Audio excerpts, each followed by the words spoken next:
Satu anak tak puasa 90 hari. Istiqamah puasa Senin Kamis setahun, hutangnya lunas untuk satu anak. Senin Kamis, Senin Kamis, Senin Kamis, Senin Kamis. 1 bulan 8 hari. 10 bulan 80 hari. 11 bulan 88 hari. 12 bulan tak bisa karena Ramadan. 88 hari tambah sikit 2 hari, setahun 90 hari. Puasa saja Senin Kamis, Senin Kamis, Senin Kamis, Senin Kamis selama setahun, maka lunas untuk satu anak. Anak ibu berapa? 12 Pak Ustaz.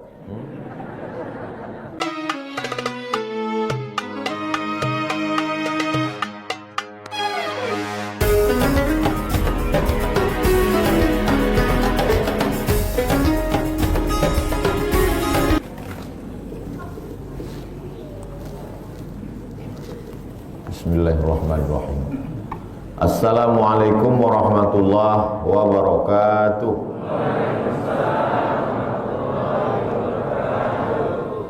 Alhamdulillah wassalatu wassalamu ala Rasulillah wa ala alihi wa sahbihi wa man da'a bi da'watihi wastanna bi sunnatihi ila yaumi liqa'i rabbih. Rabbi shrah li sadri wa yassir li amri wa hlul 'uqdatam min lisani yafqahu qawli. Yang sama-sama kita hormati pengurus Masjid Syifa'un Nas, Bapak Ade Agus Hartanto, Bang Yusri, Ketua, Sekretaris, Bendahara, seksi-seksi, tak dapat saya sebutkan satu persatu. Alim ulama, cerdik pandai, tokoh masyarakat, yang besar tak dihimbau gelar, yang kecil tak dapat disebut nama. InsyaAllah semua yang hadir maupun yang mengikuti program kita subuh ini dimuliakan Allah Subhanahu wa taala. Amin ya rabbal alamin.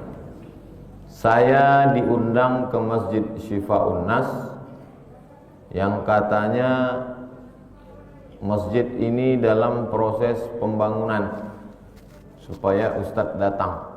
Jadi bayangan saya Masjid Syifa'un Nas ini dindingnya masih batu bata, lantainya masih semen kasar. Itulah bayangan saya. Rupanya sampai kemari masjid ini udah cantik, sudah bagus. Karpetnya merah, kain pembatasnya kuning, keramiknya hitam. Nampaknya berbagai partai juga ikut membangun masjid. Wa annal masajida lillah. Masjid itu punya Allah. Tidak boleh membawa apapun. Tak boleh ada bawa suku.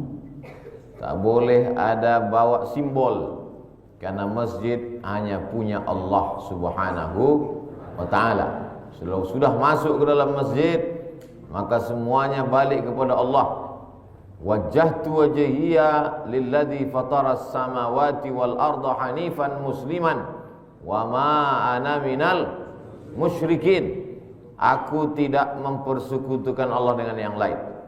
Inna salati wa nusuki wa mahyaya wa mamati lillah. Di ujung salat juga begitu. At-tahiyatul mubarakatu salawatu tayyibatu lillah. Jadi balik kepada Allah Subhanahu wa ta'ala. Masjid ini tak ada kurangnya. Segala rukun, syarat, sunat, wajib sudah terlengkapi. Dari mulai alat, sound system, kaligrafi, kipas angin, AC, pakai TV pula di belakang. Hidup TV itu. Alhamdulillah. Soalnya kipas sama AC saya tengok tak hidup. Itu maka saya yakinkan TV itu hidup. Lengkap semua. Cuma di sini tertulis ceramah maksimum 20 menit. Nampaknya tak boleh lama-lama di sini. Hari ini sudah masuk tanggal 25 Sya'ban. Dan ini hari Kamis. Amal kita dalam sepekan, Senin, Selasa, Rabu, Kamis, Jumat, Sabtu, Ahad, Senin, selama 7 hari itu amal diangkat, ditunjukkan kepada Allah pada hari Kamis. 1 tahun ada 12 bulan, Muharram, Safar, Rabiul Awal, Rabiul Akhir, Jumadil Awal, Jumadil Akhir, Rajab, Sya'ban, Ramadan, Syawal, Zulqa'dah, Zulhijjah. Amal diangkat selama setahun pada bulan Sya'ban. Jadi pada hari ini bertemu 2. Amal diangkat pada sepekan hari Kamis, amal diangkat setahun pada bulan Sya'ban. Hanya dalam setahunlah bertepatan 4 kali Kamis di bulan Sya'ban, dan ini Kamis terakhir di bulan Sya'ban. Dalam 7 hari amal diangkat hari Kamis. Dalam 12 bulan amal diangkat bulan Sya'ban. Maka apa amal yang paling afdal pada hari Kamis dan bulan Sya'ban? Wa uhibbu an yurfa'a amali wa ana sha'im. Aku suka amalku diangkat waktu aku dalam keadaan berpuasa. Jadi yang hari ini dalam keadaan berpuasa, teruskanlah puasanya. Ustaz Somad puasa, saya tidak. Karena saya dikasih tahu Ustaz nanti hari Kamis ada undangan sarapan. Jadi kalau kita sedang puasa sunat, diundang orang makan, Bapak Ibu kalau sedang puasa bertamu ke rumah orang, diundangnya makan, Bapak Ibu berbuka atau tak berbuka? Saya ulang sekali lagi. Sedang puasa diundang orang, sampai di rumah itu ada makanan, Bapak Ibu berbuka atau teruskan puasa? Faman syaa falyasum. Siapa yang mau meneruskan puasanya, teruskan puasanya. Waman syaa falyuftir. Siapa yang mau membatalkan puasanya, silakan batalkan. Yang membatalkan puasanya ikut makan, tak salah. Yang mau meneruskan puasanya, tak juga salah. Tuan rumah jangan tersinggung. Kalau Ustaz, saya tengok lauknya dulu. Kok cuma nasi kotak, telur ayam tergolek-golek, tipis sekali lah. Jadi kalau kita sama-sama mengaji, sama kajinya, insya Allah antara tamu dengan yang punya rumah tak akan tersinggung. Saya tuan rumah, datang tamu ke rumah saya suruh dia minum teh manis. Minum Pak, apa kata dia? Saya sedang puasa Pak Ustadz. Saya tak tersinggung, lanjutkan. Tapi kalau saya tak ngaji, alah macam masuk surga aja. Tapi kalau kita sama-sama ngaji, kau puasa, silakan. Tak puasa, ayo makan. Aku puasa, semua tamu mengatakan puasa. Bagus, tak habis gula. Tapi kalau puasanya wajib, tak boleh dibatalkan. Yang boleh dibatalkan hanya puasa sunnah.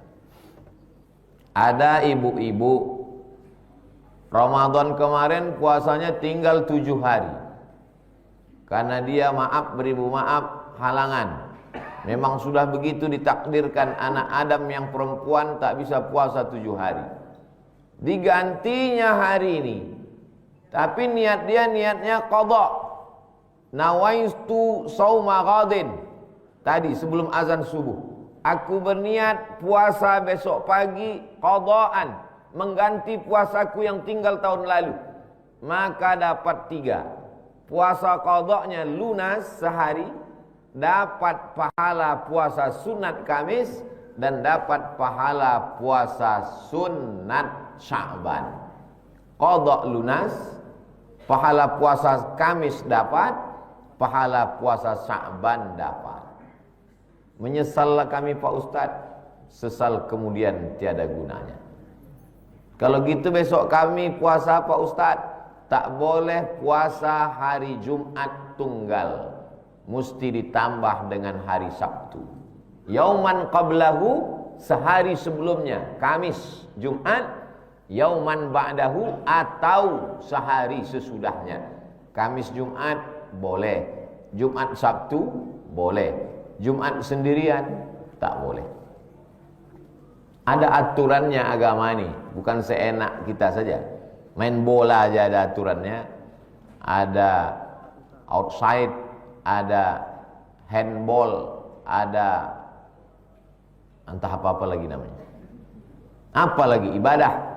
Maka ini semua harus diikuti aturan. Idzan tasafa Sya'ban, kalau sudah lewat nisfu Sya'ban, pertengahan bulan Sya'ban, fala tasu, tak boleh puasa lagi. Banyak yang ragu mau puasa. Kau puasa? Enggak. Karena kalau lewat nisfu Sya'ban katanya tak boleh lagi puasa. Yang tak boleh puasa setelah nisfu Sya'ban itu orang yang tak biasa puasa sunat. Semangat mendengar kajian subuh ini, besok baru dimulainya puasa sunat, itu tak boleh. Adapun orang yang terbiasa puasa sunat, dilanjutkannya besok puasa sunat, boleh. Atau mau mengganti puasanya yang tinggal tahun lalu, boleh. Man mata, siapa yang mati, wa alaihi siyamun, punya utang puasa, soma'an huwaliyuhu, ahli warisnya wajib menggantikan puasanya. Ibu-ibu yang tahun lalu tak puasa karena hamil, tak puasa karena haid, tak puasa karena menyusukan anak, tak puasa karena bekerja, maka wajib mengganti puasanya. Kalau sampai dia mati punya utang puasa, puasanya tak lunas. Katanya kalau kita mati utang lunas Pak Ustadz, itu kredit. Sama kan pula puasa sama kredit. Man mata, siapa yang mati, wa alaihi siyamun, punya utang puasa, soma'an huwaliyuhu, ahli warisnya wajib menggantikan puasa. Kita sebagai anak, kita tanya emak kita, emak dulu mengandungkan aku berapa hari puasa emak tinggal? Ini Ustadz cuma ceramah aja atau Ustadz pernah tanya almarhumah emak Ustadz? Dulu waktu emak masih hidup saya tanya, berapa hari puasa mak tinggal waktu mengandungkan aku dulu? Kau dulu dalam kandungan sakit-sakit, aku tak puasa 30 hari. Waktu menyusukan kau setahun pertama 30 hari aku tak puasa. Menyusukan kau tahun kedua 30 hari aku tak puasa. Jadi saya ini dari hamil emak saya sampai saya kecil sakit-sakit. Sesudah besar nih tak pernah sakit sampai sekarang. Saya ke rumah sakit tuh cuman cek waktu mau CPNS.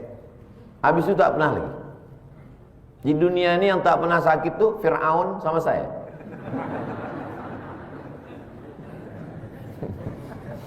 Bapak Ibu yang dimuliakan Allah Subhanahu wa taala.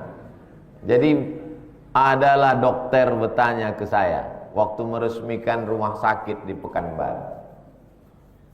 Ustadz minum suplemen apa katanya? Tak ada, saya bilang. Tapi Ustadz pergi sana, pergi sini, ceramah sana sini. Saya aja menengok jadwal Ustadz capek katanya. Tak ada Pak. Jadi di situ saya paham. Saya sehat itu karena doa jamaah. Terutama subuh ini yang mendoakan saya seluruh jamaah Masjid Syifa'un Nas. Mendoakan saya, seramai ini mendoakan. Dulu saya kalau mau ceramah diumumkan sebulan sebelumnya, diumumkan setiap waktu, Bapak Ibu jamaah kepada lingkungan masjid, nanti akan tausiah subuh Al-Mukarram Ustadz Abdul Somad. Dulu. Sekarang Masjid Syifa'un Nas ini tidak pakai balehu, tidak pakai banner, tidak diumumkan. Kemarin saya dapat banner iklannya, saya bilang jangan di-share. Bayangan saya agak 2-3 sop lah, penuh sampai keluar. Masya Allah jamaah masjid. Mudah-mudahan sampai hari kiamat begini ramainya. Banyak yang senyum. Bapak Ibu yang dimuliakan Allah Subhanahu wa taala, jadi jangan kita sangka bahwa kita dalam keadaan aman. Orang yang paling berbahaya adalah orang yang berada di zona aman. Puasa aman, sholat aman, zakat aman. Mari kita hitung puasa-puasa kita yang tinggal dulu qadha. Tadi Ustaz Somad dari tadi ibu-ibu aja yang dia bilang qadha. Karena ibu hamil, karena ibu haid, karena ibu menyusukan anak. Puasa ibu 7 hari tinggal, puasa ibu 30 hari tinggal. Rupanya bapak ni dari sejak akil balik tak pernah puasa. Maka puasa bapak yang dulu-dulu qadha ganti, Pak. Berat betul lah agama Islam ini. Payahlah agama Islam ini. Agama Islam agama simple, mudah. Siapa yang puasanya tinggal 30 hari, mengandung anak 30 hari, menyusukan anak 30 hari, menyusukan anak tahun kedua 30 hari, satu anak tak puasa 90 hari, istiqamah puasa Senin Kamis setahun, hutangnya lunas untuk satu anak. Senin Kamis, Senin Kamis, Senin Kamis, Senin Kamis, 1 bulan 8 hari, 10 bulan 80 hari, 11 bulan 88 hari, 12 bulan tak bisa kena Ramadan. 88 hari tambah sikit 2 hari, setahun 90 hari. Puasa saja Senin Kamis, Senin Kamis, Senin Kamis, Senin Kamis selama setahun, maka lunas untuk satu anak. Anak ibu berapa? 12 Pak Ustaz.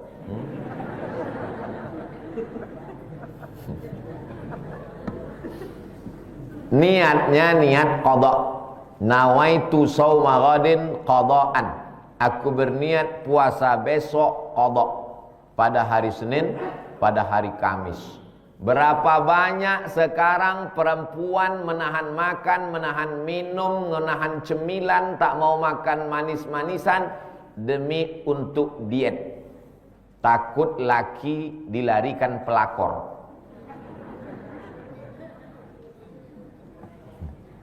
Ibu kalau mau senyum, senyum aja. Saya bukan bisa menengok, orang pakai masker. Tak nampak muka. Apalagi saya ini udah tua, mata saya rabun. Ini tak jelas nampak saya ini mana anak gadis, mana nenek-nenek. Rata aja nih semua. Artinya apa? Puasa saja bagus. Makan apel. Makan apel dicuci pakai air panas, dicuci pakai sabun. Apel itu di dalamnya ada pestisida. Disemprot pakai pestisida supaya tak berulat. Ketika pestisida dicuci, pestisida tak mati. Masuk ke dalam badan, menggumpal, jadi cancer. C-A-N-C-E-R, cancer. Bahasa kampung kami, cancer. Bahasa Indonesianya, kanker. Menggumpal dalam darah, jadi kanker darah. Menggumpal dalam daging, jadi kanker daging. Menggumpal dalam macam-macam, jadi batu. Ditembak pakai laser. Banyak pula yang menjadikan batu jadi batu cincin.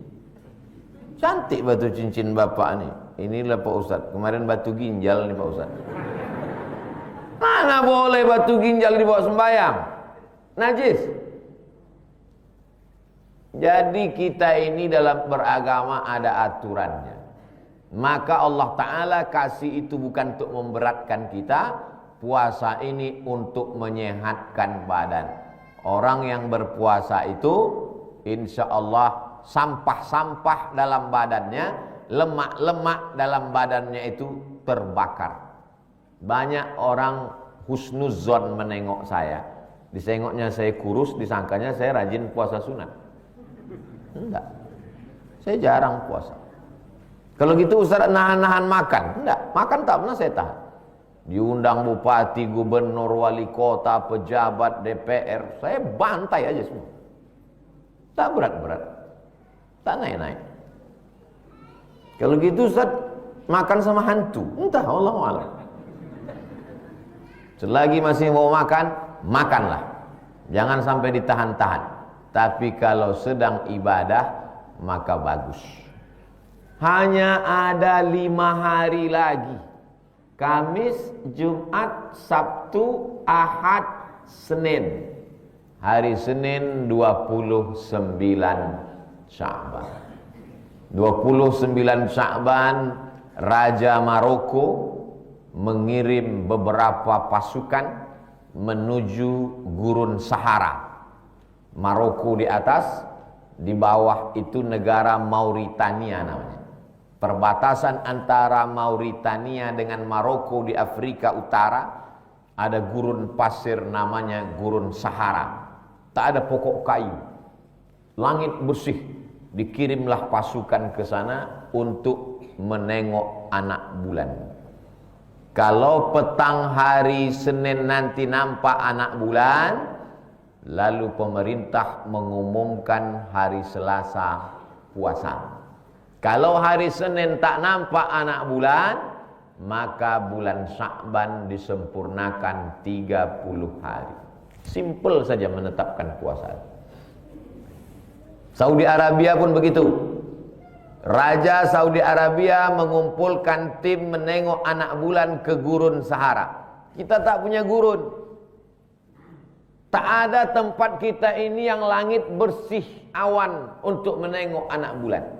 Karena tak ada gurun, dipasanglah teropong dari Pulau Sabang sampai Papua. Dipasang teropong-teropong. Di Pekanbaru teropongnya itu dipasang oleh Kementerian Agama dulu di Jalan Jenderal Sudirman, gedung paling tinggi di atas, untuk menengok anak bulan. Harga teropong ini 50 juta. Sejak dibeli sampai sekarang tak pernah nampak anak bulan.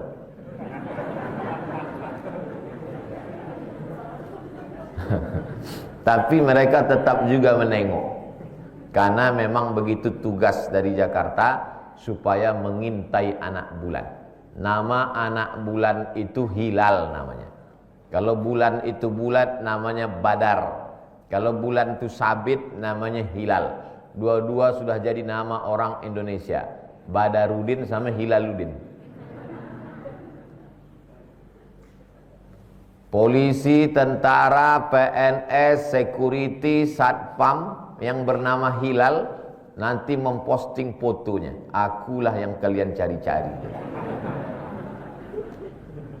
Hilal menengok anak bulan. Sumu li ru'yatih, berpuasalah kamu kalau sudah menengok anak bulan. Waftiru li ru'yatih, berhari rayalah kamu kalau sudah nampak anak bulan. Fa in ghubbiya alaikum, kalau langit tertutup awan, fa akmilu salasin, sempurnakanlah bulan Sya'ban 30 hari. Jadi kita tak usah repot, ribet, jelimet, susah payah mau mengintai anak bulan. Tunggu saja pengumuman Majelis Ulama Indonesia hari Senin malam Selasa, nanti diumumkan berdasarkan penampakan anak bulan sore tadi. Ada 2 orang laki-laki saksi bersumpah, wallahi, tallahi, billahi, saya menengok anak bulan. Maka besok adalah puasa Ramadan.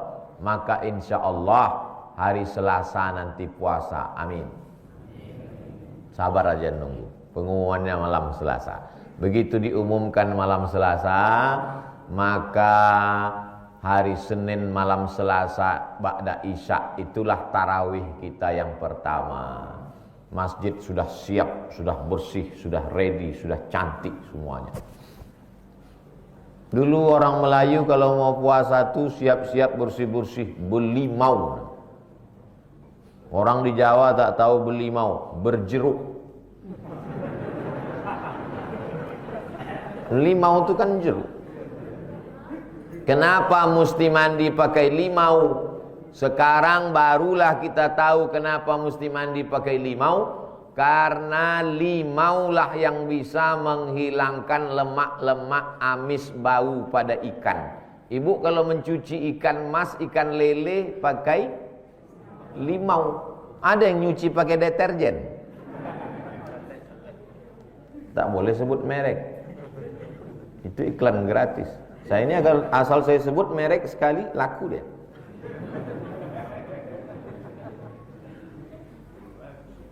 Anda kulitnya mau bersih, mandilah pakai sampo dan sabun limau, menghilangkan molekul-molekul yang menyumbat pada pori-pori kulit Anda, katanya.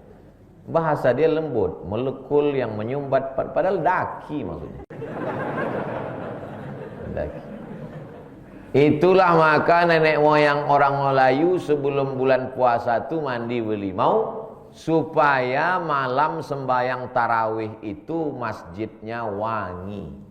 Bayangkan kalau nenek moyang kita dulu tak mandi belimau, cemanalah bau masjid malam.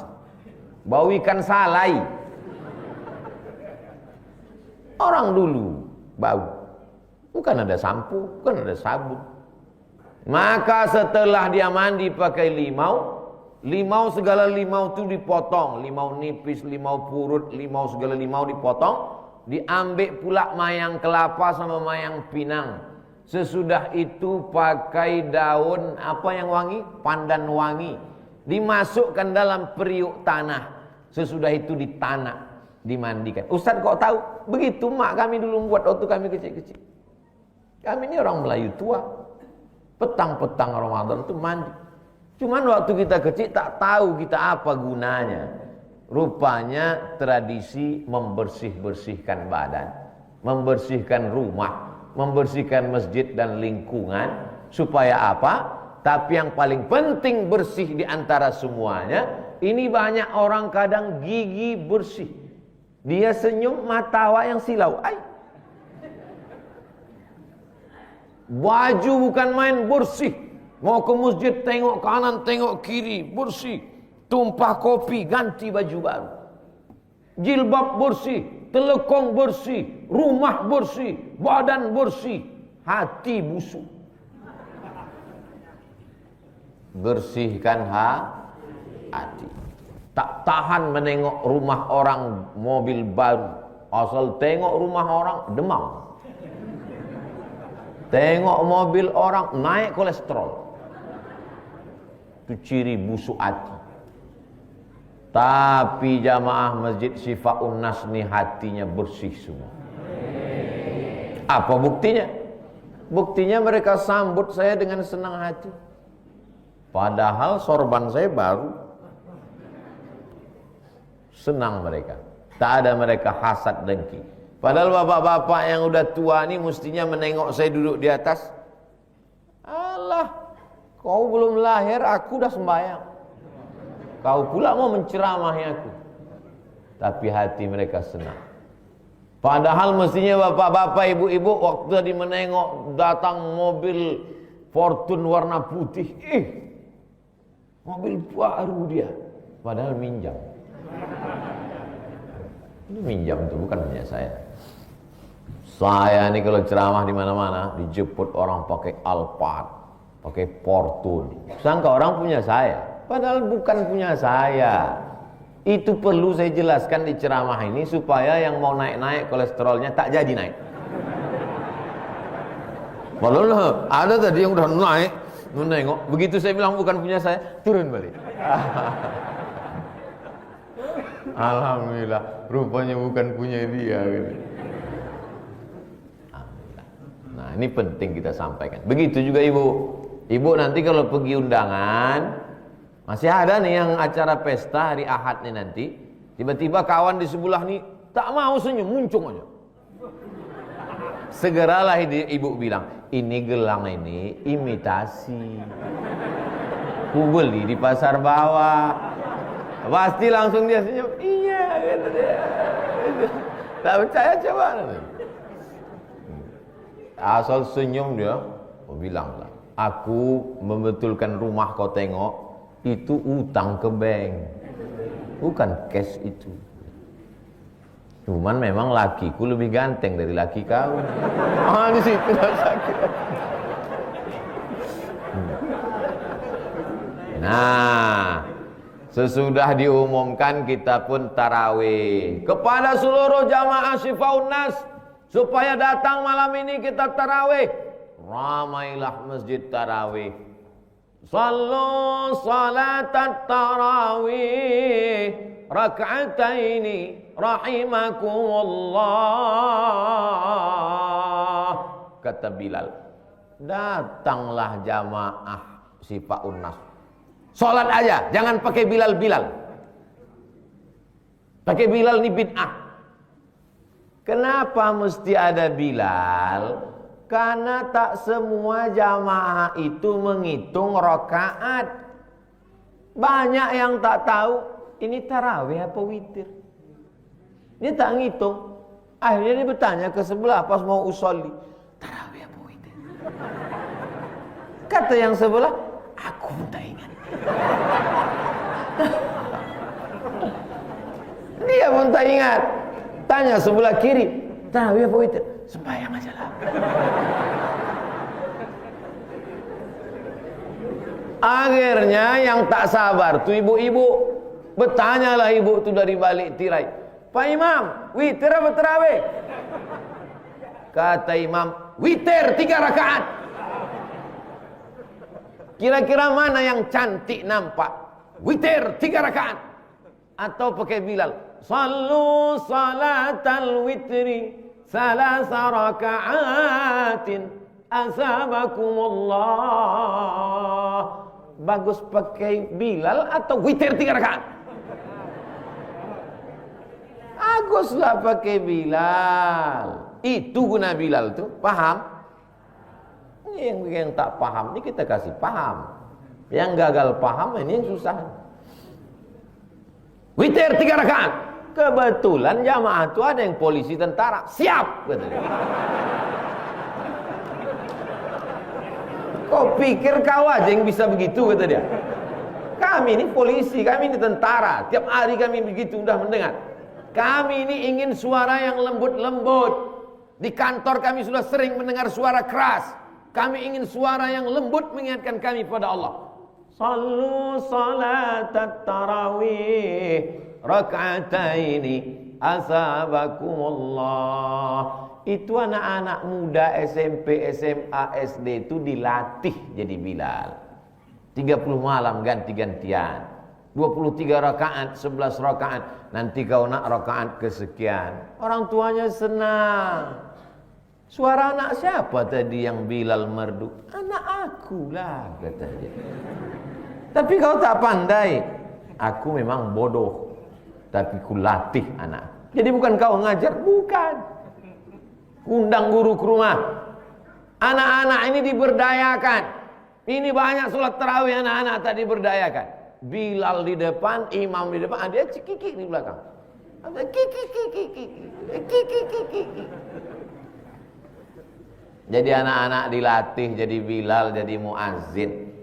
Saya nih walau buruk-buruk begini, walaupun suara saya ini macam kambing ditarik, pernah juara azan antar SD sekabupaten.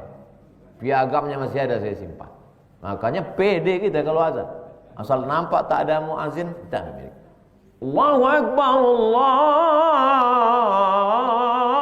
Akbar.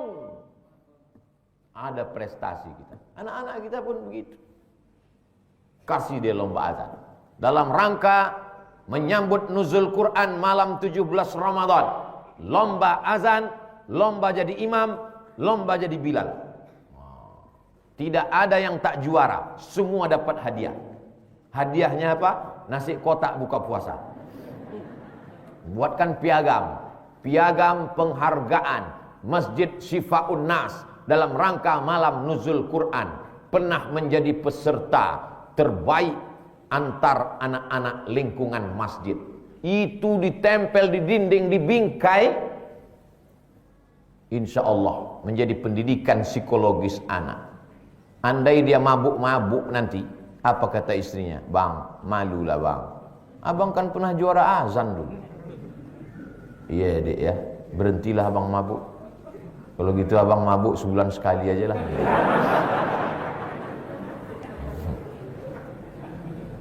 Foto saya juara baca doa kunut beserta artinya masih ada sekarang. Juara baca doa kunut beserta artinya antar madrasah ibtidaiyah hadiahnya piala diserahkan oleh Syekh Muhammad Ali tahun 1985. Ada saya simpan. Jadi nampaknya sepele-sepele, tapi itu menjadi prestasi yang luar biasa. Mudah-mudahan nanti dibuat insyaallah. Amin. Nah, habis sholat tarawih, yang tarawihnya 11 rakaat, 8 tambah 3, ada tarawihnya 20 rakaat tambah witir 3. Jadi ketika Umar bin Khattab jadi khalifah, kata dia, tak sanggup kalian tarawih macam Nabi, rakaatnya 8 tapi ayatnya panjang. Maka Umar bin Khattab membuat satu malam 1 juz, ditambah saja rakaatnya dari 20. Pada masa Umar bin Abdul Aziz ditambah rakaatnya menjadi 36 rakaat. Dari 8 jadi 20 jadi 36. Sekarang di Son'a ada tarawih yang 100 rakaat. Di Maroko malam 27 tarawihnya tak dihitung berapa rakaat, dari Isya sampai subuh. Kalau mau sholat tarawih dari Isya sampai subuh, pergi ke Maroko malam 27. Imamnya ganti-ganti, makmumnya pun ganti-ganti. Tapi masjid tetap penuh, ganti-ganti. Jadi beberapa daerah itu saya perhatikan punya ciri khas. Ada 8 tambah witir 11, ada 20 tambah witir 23, ada 36 tambah witir 39, ada yang tak dihitung rakaatnya, satu malam suntuk. Silakan pilih mau paket mana, 2 giga, 8 giga. Intinya tarawih itu kalau ayatnya panjang, rakaatnya sedikit. Kalau ayatnya pendek-pendek, rakaatnya banyak. 2 saja kaedahnya. Saya mau tegaknya lama, ayatnya panjang, rakaatnya sedikit. Tahun lalu lockdown, tak boleh di masjid. Ramadan tahun lalu saya malam tarawih 30 malam tidak ke masjid, di rumah saja. Saya baca 1 malam 1 juz, pakai Quran besar, letakkan di muka bersama beberapa jamaah.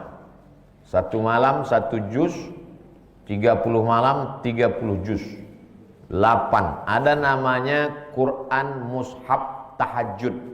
1 lembar itu 1 rakaat, 2 rakaat, 1 rakaat, 2 rakaat, 8 rakaat pas 1 juz. Jadi kuncinya begitu saja. Kalau mau ayatnya panjang, rakaatnya sedikit. Kalau ayatnya pendek, rakaatnya banyak. Masyarakat Pekanbaru cerdas, dikombinasikannya antara 2. Rakaatnya sedikit, ayatnya pendek. Tarawih, asal kata tarawih itu tarwihah. Tarwihah artinya istirahat. Setelah 4 rakaat duduk istirahat. Setelah 4 rakaat duduk istirahat. Setelah 3 rakaat duduk istirahat. Tarwihah, tarwihah, tarwihah. 3 kali tarwihah, tarawih.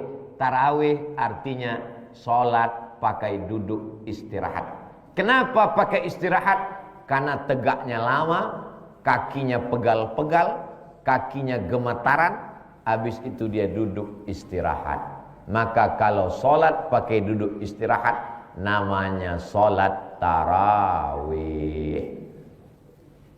Ketika duduk istirahat itu orang Makkah tawaf. Duduk istirahat sejenak, orang Makkah tawaf. Subhanallah walhamdulillah wala ilaha illallah wallahu akbar. Subhanallah walhamdulillah wala ilaha illallah wallahu akbar. Orang Madinah tak bisa tawaf karena Ka'bah tak ada. Maka selama waktu istirahat itu mereka sholat sunat pendek-pendek, ayat pendek, sholat sunat, memperbanyak sujud pada Allah. Orang Pekanbaru tawaf tak bisa, sholat sunat malas, akhirnya diganti dengan tasbih. Subhanal malikil ma'bud, subhanal malikil mawjud, subhanal malikil hayyil ladzi la yanamu wa la yamutu wa la yafutu abada. Subuhun Quddus Rabbuna wa Rabbul Malaikati Warruh. Allahumma salli ala Sayyidina Muhammad. Allahumma salli wa sallim alaih. Sedihnya Pak Ustaz. Terbayang kolak. Sedih itu membayangkan oma ayah awak yang hidup tahun lalu. Nenek, makcik, pakcik, uak awak yang hidup tahun lalu, tahun ini tak ada lagi. Itu yang disedihkan. Maka kalau kita sedih, kita kirim Fatihah dan doa. Kalau kita sedih, kita pun belum tentu ada tahun depan. Maka kita gas beribadah tahun ini sebanyak-banyaknya. Berapa masjid solat tarawih, berapa malam iktikaf, berapa kali khatam Quran, berapa lembar tadarus, berapa orang yang disantuni makan buka puasa bersama. Tanamkan itu dalam hati. Jawab dengan amal perbuatan, jangan dengan kata-kata. Karena begitu mudah menggerakkan anak lidah. Ini penting Bapak Ibu yang dimuliakan Allah Subhanahu wa taala.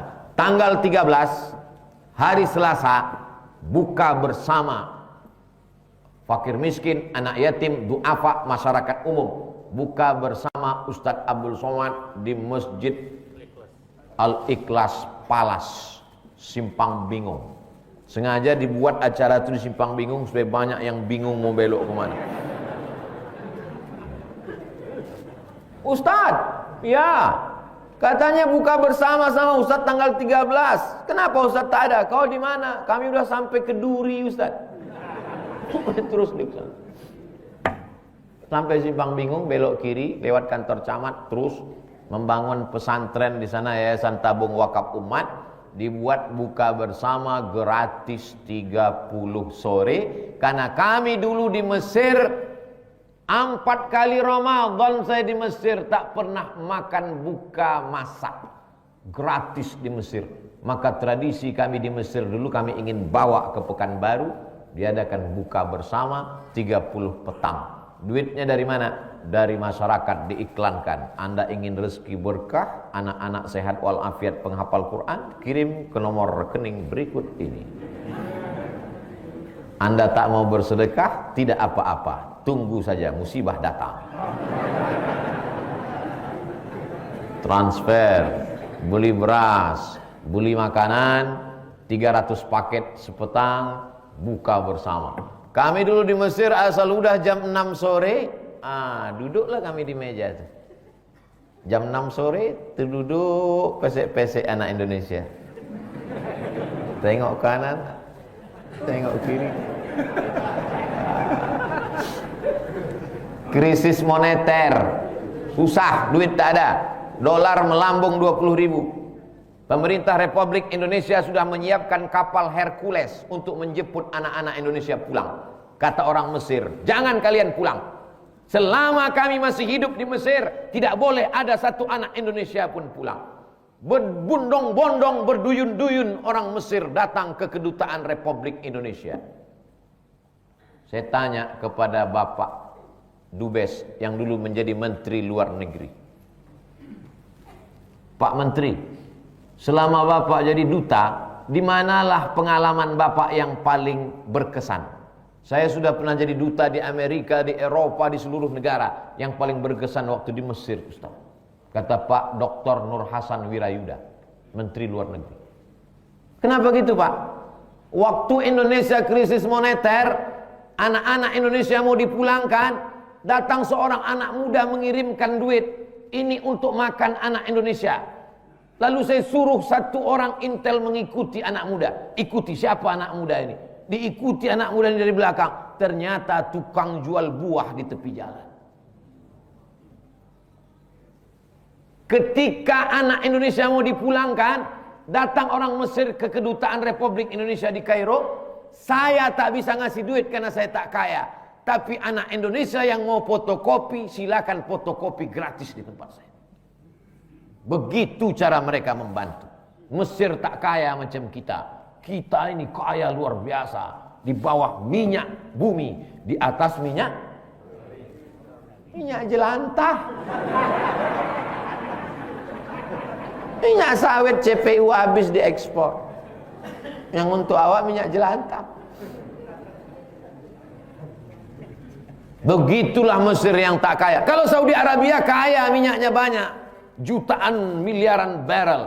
Tapi Mesir yang biasa saja, semangat bersedekah orang Mesir luar biasa. Universitas Al-Azhar itu adalah sedekah wakaf, makanya gratis. Selesai saya dapat ijazah LC, datang saya ke kantor Al-Azhar. Aku Abdul Somad sudah LC, minta tiket pulang. Ini tiketnya dari Kairo sampai Jakarta atau sampai Pekanbaru. Kalau cuman sampai Jakarta, nanti aku mau minta tiket pulang ke Pekanbaru dari orang tua. Ditanyanya saya sama orang Mesir itu, ada airport di belakang rumah kau?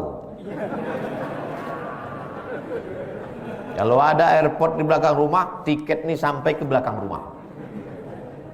Tiket saya dikasih Al-Azhar dari Kairo ke Bangkok.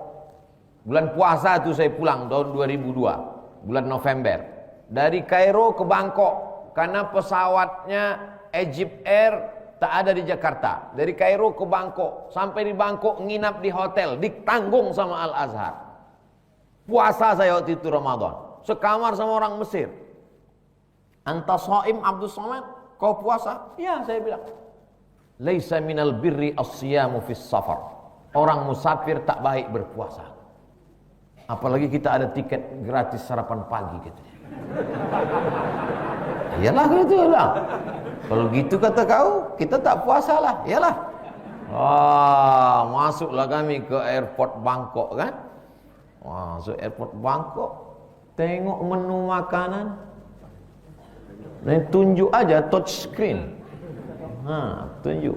Kasihnya lah. Bulat nasi goreng pakai nanas, pakai pepaya pula. Habis itu di samping itu bulat-bulat daging putih macam ini. Saya terus terang kalau makanan ini tak mau saya asal makan. Saya tanya, ma hadza? What is this? Apa ini? Saya tak tahu. Saya tengok di kaca itu tertulis turtle. Turtle itu kura-kura. Ingat awak ninja turtle kan? Kura-kura ninja. Turtle. Saya bilang saya tak makan daging kura-kura nih.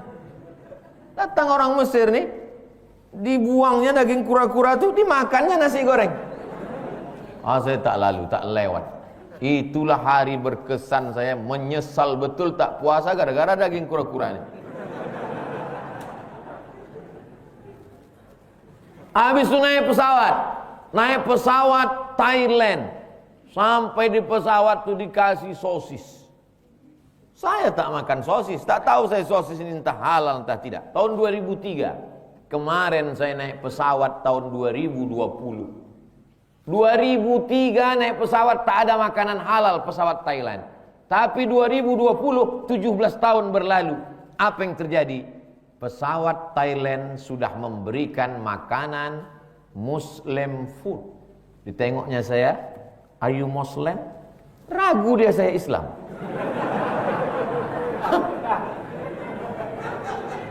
Disangkanya saya turis dari Jepang. I'm Muslim. Dikasihnya lah nasi, tertulis di situ Muslim food, makanan Islam. Thailand tak Islam, tapi dia mengerti pasaran bahwa orang Islam akan datang berwisata ke Thailand, maka dia buat ada pasar jalan terus satu halal road, halal street.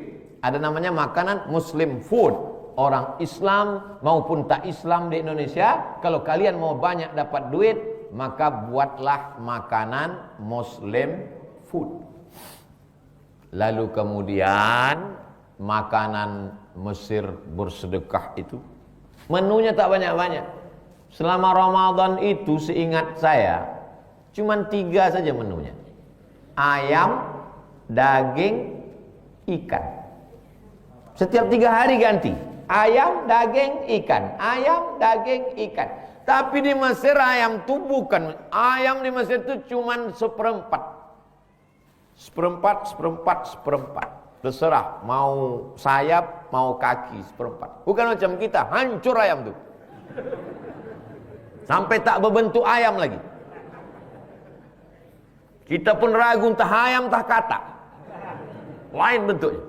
Daging pun gitu juga. Daging tuh besar-besar, macam sabun telepon. Ikan pun gitu juga. Ikan tuh tak ada dipotong di Mesir. Ikan tuh seekor-seekor. Mau duduk di meja mana pun ikannya sama. Jadi kami alumni Azhar merindukan itu. Itulah kami buat tahun ini. Bapak Ibu yang dimuliakan Allah, nanti kalau mau masak, bapak, ibu, anak, cucu, menantu, berapa orang kalian di rumah itu? Ada 10 orang, masak 20. Kenapa masak 20? Yang 10 untuk sedekah. Mau diantar ke masjid, bagus. Di masjid itu ada mahasiswa, ada anak yatim, fakir miskin. Antar. Mengantar makanan jam 6 sore. Sebelum azan maghrib. Supaya waktu makanan itu, cendol itu, gulai itu, bubur kacang hijau itu, lewat di tenggorokan azan maghrib, sama lewatnya di tenggorokan kita. Jangan mengantar makanan jam 11 malam. Coba kau antarkan tuh ke masjid daripada basi. Pergi kau antarkan ke rumah belakang anak yatim. Dimakan anak yatim lah bubur kacang hijau dengan kolak pisang jam 12 malam. Masam mak, kata dia. Makan aja lah nak, sedekah orang. Jam 12 makan, jam 3 mati. Masuk rumah sakit ditanya, "Bu dokter, ini meninggal karena COVID?" Bukan. Jadi bukan karena COVID, bukan. Jenazahnya tidak perlu protokol COVID-19. Kenapa meninggalnya? Karena kolak kau. Inilah orang Islam, neraka jahanam tempatnya. Puasa mendidik kita supaya merasakan perasaan orang lain. Puasa bukan menahan selera. Makan pagi tahan, makan siang tahan, dilampiaskan waktu makan maghrib. Allahu Akbar, Allahu Akbar. Hari pembalasan. Ditumpuk segala makanan. Banyak orang Islam bulan puasa sholat isyaknya pakai wuduk maghrib. 5 menit menjelang azan isya, di situlah dia sembahyang maghrib. Berapa banyak itu yang makan-makan di pinggir jalan itu buka puasa bersama tak sholat maghrib. Allahumma barik lana fima razaqtana. Gimana berkah mau datang kau tak sholat maghrib? Nanti kalau ada ngajak buka bersama, pastikan ada sholat maghrib. Kalau tak ada sholat maghribnya, jangan datang. Kalau ada yang telepon, ente gimana nih acara reuni kita kok nggak datang? Kalian tak sholat maghrib. Padahal sebetulnya bukan karena sholat maghrib, iurannya mahal betul. Bapak Ibu yang dimuliakan Allah, siapkan budget Ramadan ini 2 kali lipat, tapi untuk sedekah. Tak ada di masjid kami Pak Ustadz, anak yatim fakir miskin di lingkungan kami tak ada lagi.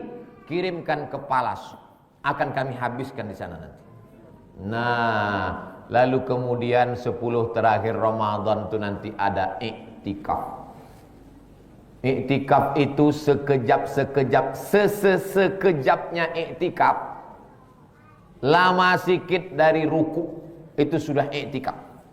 Subhana rabbiyal azimi wa bihamdi, subhana rabbiyal azimi wa bihamdi, subhana rabbiyal azimi wa bihamdi. Itu ruku namanya. Lama sikit